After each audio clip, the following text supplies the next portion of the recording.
Hello friends, ओम श्री गणेशाय नमः। जय माता दी।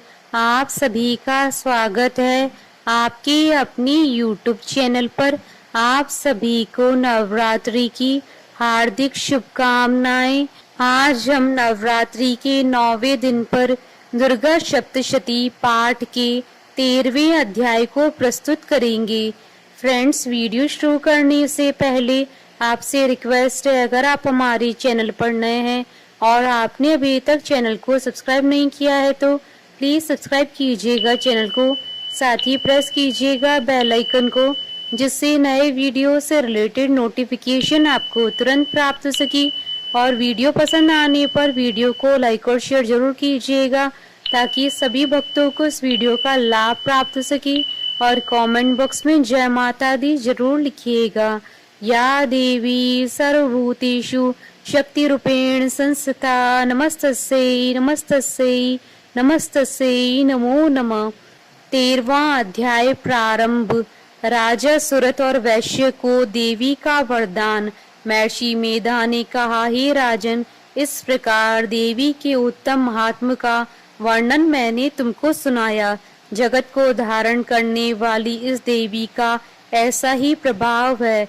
वही देवी ज्ञान को देने वाली हैं और भगवान विष्णु की इस माया के प्रभाव से तुम और यह वैश्य तथा अन्य विवेकी जन मोहित होते हैं और भविष्य में मोहित होंगे।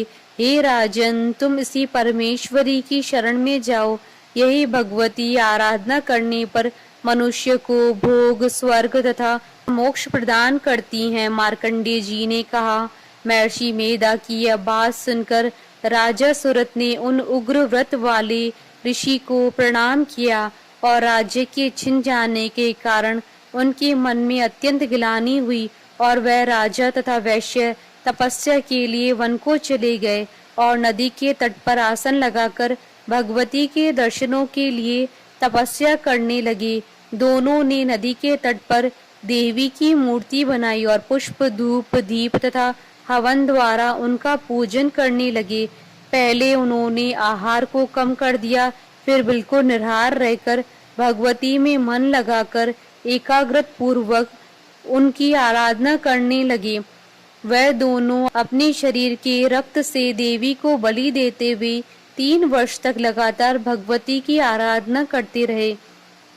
3 वर्ष के पश्चात जगत का पालन करने वाली चंडिका ने उनको प्रत्यक्ष दर्शन देकर कहा, देवी बोली, हे राजन तथा अपने कुल को प्रसन्न करने वाले वैश्य, तुम जिस वर की इच्छा रखते हो वह मुझसे मांगो। वह वर मैं तुमको दूंगी, क्योंकि मैं तुम पर अत्यंत प्रसन्न हूँ। मार्कंडेय जी कहते हैं, यह सुन राजा ने अगले जन्म में नष्ट न होने वाला अखंड राज्य और इस जन्म में बलपूर्वक अपने शत्रुओं को नष्ट करने के पश्चात अपना पुनः राज्य प्राप्त करने के लिए भगवती से वरदान मांगा। और वैश्य ने भी, जिसका चित्त संसार की ओर से विरक्त हो चुका था, भगवती से अपनी ममता तथा अहंकार रूप आसक्ति को नष्ट कर देने वाले ज्ञान को देने के लिए कहा।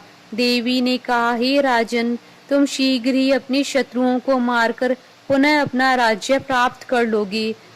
तुम्हारा राज्य स्थिर रहने वाला होगा। फिर मृत्यु के पश्चात आप सूर्य देव के अंश से जन्म लेकर सावर्णिक मनु के नाम से इस पृथ्वी पर ख्याति को प्राप्त होंगे। हे वैश्य कुल में श्रेष्ठ, आपने जो मुझसे वर मांगा है वह मैं आपको देती हूँ। आपको मोक्ष को देने वाले ज्ञान की प्राप्ति होगी।